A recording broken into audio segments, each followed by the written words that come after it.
Pagkatapos ng sunod-sunod na bagyo, salamat sa ating Panginoon na muli kaming binigyan ng masiglang panahon upang ipagpatuloy namin ang aming mga gawaing bukid sa aming mga kapwa magsasaka na hindi pa nakapag-ani.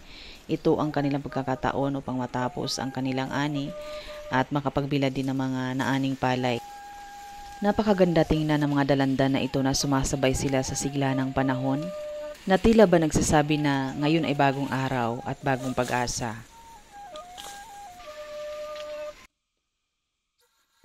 Ang dalandan na ito ay maasim, kaya ang magandang gawin nito ay gawin na lamang siyang juice, dadagdagan ng kaunting asukal at meron ka ng magandang source ng vitamin C.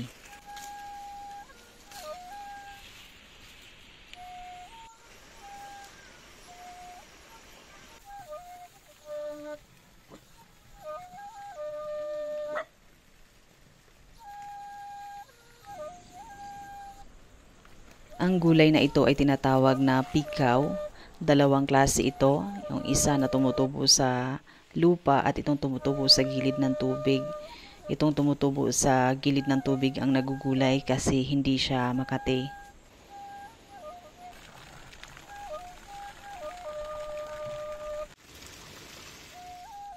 Ito ang tinatawag na inawi, na ang ibig sabihin nun, lumang pamamaraan ng pag-aani.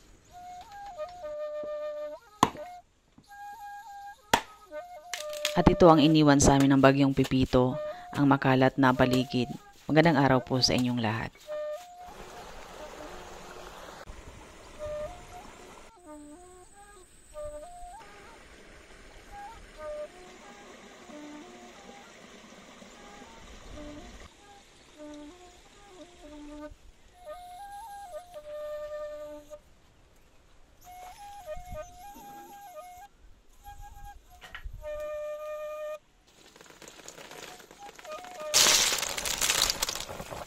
Itong kuhol talaga ang pinakaulam ng mga tao dito kapag nauubusan na ng supply.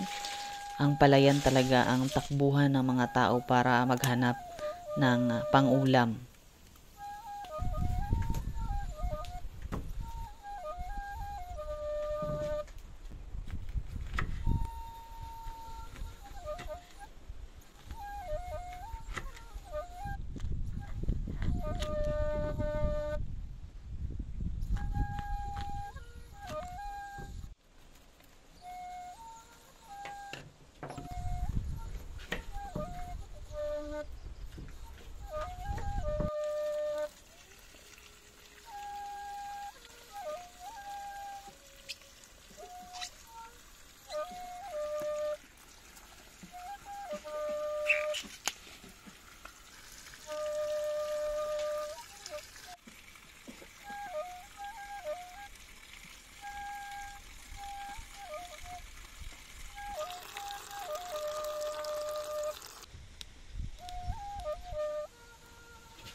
Masarap ang aming tanghalian sa mga pagkaing nakukuha lamang sa aming paligid at para hindi ito nakakasawa ay lutuin na lamang ito sa iba-ibang paraan.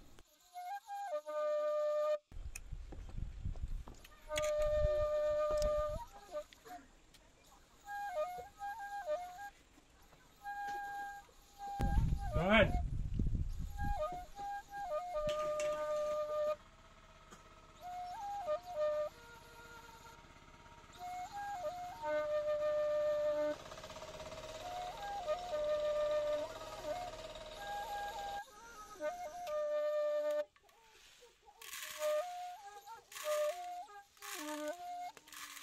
Ang gagawin namin sa mais na ito ay aming isasangag at babayuhin hanggang sa mag-powder at isasangag ulit at lalagyan ng brown sugar at pwede na itong maging masarap na merienda.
At dahil hirap nga kaming durugin, ang iba ay amin na lamang sinangag at nilagyan ng asukal.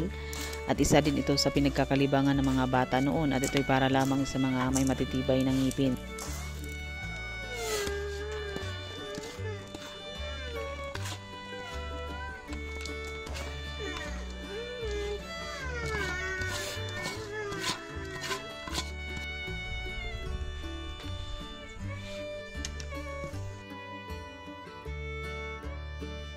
Babalik-balikan ko lamang yung mga memories ng bata pa kami.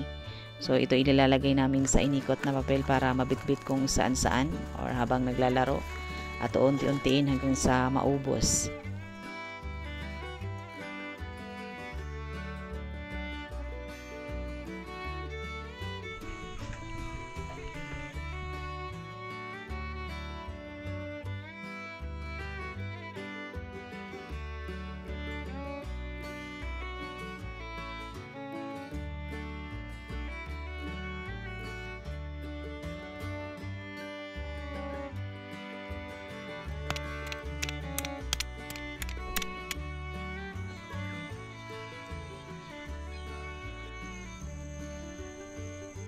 Maraming salamat po muli aming mga taga-subaybay, Native Kalinga.